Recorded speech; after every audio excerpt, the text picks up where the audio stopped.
SA 말씀하셨습니다. 네. 이 미사일을 지난주인가요? 북한이 이 미사일을 SA-5 미사일을 쏜 거는 처음이라면서요. SA-5 미사일을 북한이 사격 훈련을 한 것은 처음이었죠. SA-5가 어떤 미사일이길래? SA-5는 예. 러시아에서 과거에 소련이죠. 소련에서 만든 S라는 시리즈의 지대공 미사일인데 러시아 이름으로는 S-200입니다. 그걸 이제 SA-5라고 붙였는데 이 SA-5는 사정 거리가 250km. 예. 그리고 레이더 탐지 거리도 한 250km 되고 북한에 2개 포대가 있어요. 2개 기지가. 예. 이게 이제 원산하고 사리원에 있습니다. 쉽게 말해가지고 이 미사일은 하늘에 우리 전투기를 격추시키는 거네요. 전투기를 격추시키죠. 예. 그리고 예. SA-2 미사일도 역시 하늘에 있는 전투기를 격추시키는 건데 이건 사정거리가 한 40km. 이거는 이거 뭐 국방부 공식 입장은 아니고 미국에서 나온 정보에 의하면 북한에 46개 기지가 있습니다. 이 SA-2와 SA-3 합해서 46개 기지 정도가 있다. SA-2와 SA-3는 비슷한 미사일입니다. 예, 그 말씀은 그럼 유사시에 우리나라 전투기들이 북한 쪽에서 작전을 하면 이 미사일에 다 격추가 된다는 얘기인가요?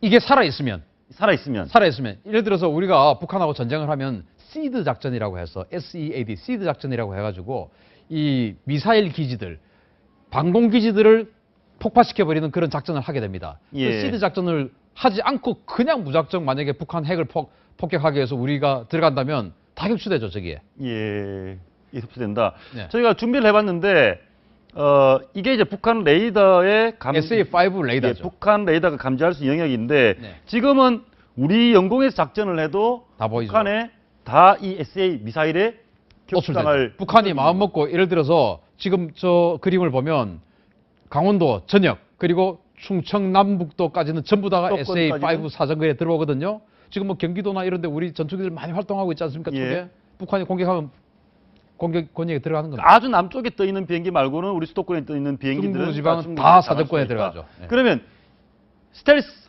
전투기, 그러니까 저게 레이더에 잡히지 않는 전투기를 이용하면 안전해집니까? 스텔스 전투기는 저게 레이더에 잡히지 않는 것이 아니고 레이더에 덜 잡히는 것입니다. 여기 나와 있네요. 이를테면 F-35 정도 되면 저 SA-5의 탐지거리가 이렇게 줄어버리죠. 그러니까 북한의 이 기지 SA 이 정도밖에 못 보니까 여기만 피해가면 우리 비행기가 마구 작전할 수 있네요. 시드 작전, 즉 이 방공망 파괴 작전을 하지 않아도 북한 영토로 들어가서 뭐 핵 시설 타격한다든지 금수산 궁전을 때려버린다든지 할 수 있죠. 예. 스텔스가 있으면. 그래서 스텔스가 중요한 겁니다. 북한이 이 SA-5 미사일을 처음으로 이 시점에 쏜 이유가 뭡니까? 지난주에 뭐 세상을 떠들썩하게 했던 일광공영 이규태 회장, 예. EWTS라고 하는 기계를 원가를 부풀려서 훨씬 많은 이익을 만들었다고 하죠. 예. 그 EWTS가 이 SA-5와 아까 예. 보여드린 SA-2 미사일의 전파를 시뮬레이션 해줍니다. 예. 그러면은 우리 전투기들이 SA-5, SA-2가 나를 공격해 올 때 미사일이 날아오고 있습니다. 예. 그럼 그걸 피하는 어떤 그 훈련을 해야 되지 않습니까? 예. 그러면은 그 SA-2 미사일과 SA-5 미사일의 전파가 뭔지를 알아야 됩니다. 그 EWTS는 그 전파의 역할을 해주는 거예요. 그래서 그렇군요. 1,300억 원이나 주고 샀는데 와보니 SA-2 미사일과 SA-5 미사일의 전파는 없는 거예요. 예. SA-3만 있는 겁니다. 꽝이죠. 쓸모가 없네요. 사기당한 거죠. 그러니까 말씀하신 것은 일광공영 회장이 그 관여해서 들여왔던 그 전자 장비가 있었으면 북한의 SA-2, SA-5 미사일 공격 위협으로부터 방어할 수 있는 훈련을 계속 할 수가 있는데 네. 그런데 그것이 없으니까 그 훈련을 못하죠. 예. 따라서 우리 조종사들이 북한의 SA-2, SA-5 미사일의 위협을 피하는데 더 어려움을 겪죠. 알겠습니다. 그러면 북한의 SA-2, SA-5 이 미사일, 그 하늘에 우리 비행기를 격추시키려고 날아오는 이 미사일을 지금 우리는 피할 수 있는 스텔스 기능 있는 비행기는 없죠. 없죠.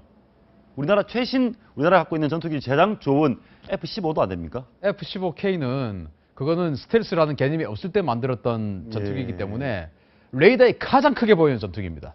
그래서 예. 레이더에 훤하게 보이죠. 다만 더 많은 무기를 가지고 더 멀리 날아가서 폭격할 수 있다 뿐이지 이 SA-5나 SA-2가 살아있는 한 F-15K는 북한 영공으로 들어갈 수가 없습니다. 예. 근데 여기 저 그림이 하나 있는데 예, 이게 바로 여기 있네요. SA-2 미사일의 기지예요.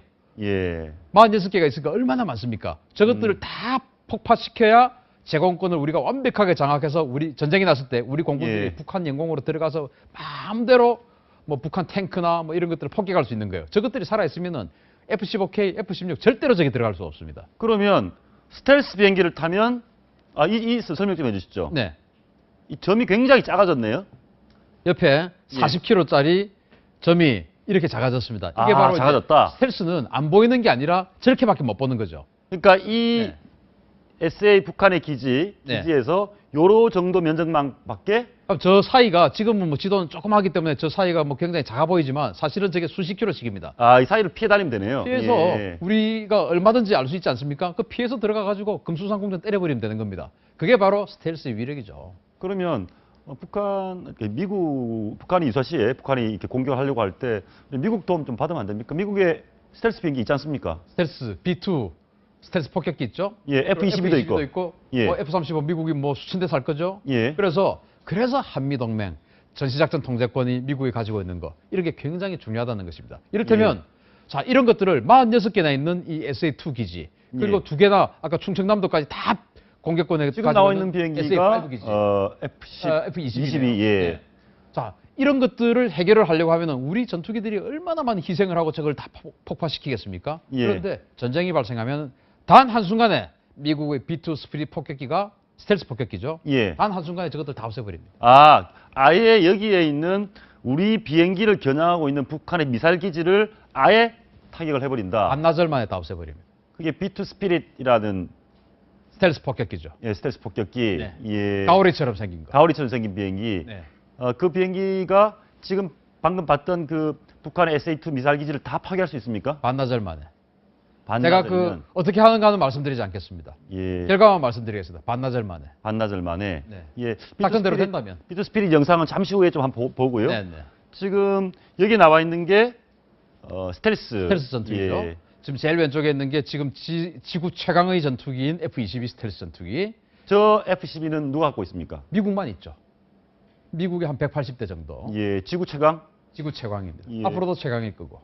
우리가 도입하려고 하는 것은 F-35. KF-X이고 F-35가 있고요. 차이는 뭡니까? F-35는 미국 로키드 마틴이 만든 예. F-22는 고가형, F-35는 저가형 예. 해서 미국도 아무리 돈이 많아도 F-22처럼 고가형을 수천 대를 가질 수가 없지 않습니까? 예. 그래서 저가형 전투기인 F-35 스텔스 전투기를 만들어서 자기도 쓰고 예. 동맹국들에게도 나눠주고 하는 그런 용도로 만들었죠.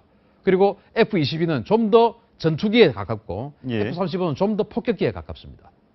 그래서 그래서 우리 입장은 전투기와 폭격기는 무슨 차이가 있습니까? 전투기는 적 전투기를 격추시키는 거고 예. 폭격기는 적 지상에 있는 뭔가를 폭파하는 거죠. 그래서 우리 예. 입장은 북한 공군 사실은 사실 다 망했거든요. 예. 그래서 북한 공군하고 우리가 전투할 일 크게 없어요. 그러면 우리는 북한 핵시설, 북한 탱크들, 북한 방사포들 이런 것들을 타격해야 되니까 우리 입장에서는 사실 폭격기 임무가 조금 더 효율적이죠. KF-X. 네. 우리 한국형 전투기 사업은 잘 되고 있습니까?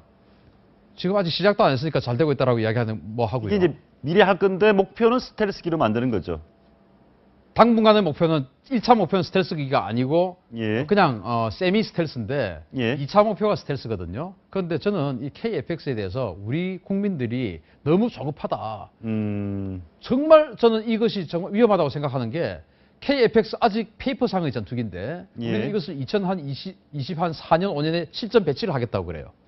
예. 저는 이것이 말이 안 된다고 생각하는데 왜냐하면 일본이 F-3 신신이라는 전투기 지금 벌써 날아다니고 있지 않습니까? 예. 이거를 자기네들이 독자 개발해서 이미 날아가고 있는 게 있음에도 불구하고 2028년에 실전 배치하겠다고 그래요. 완벽하게 만들겠다 이거죠. 신뢰성 있게. 우리는 지금 아예 모형조차도 없는 것을 2025년에 하늘로 띄워서 실전에 배치를 하겠다.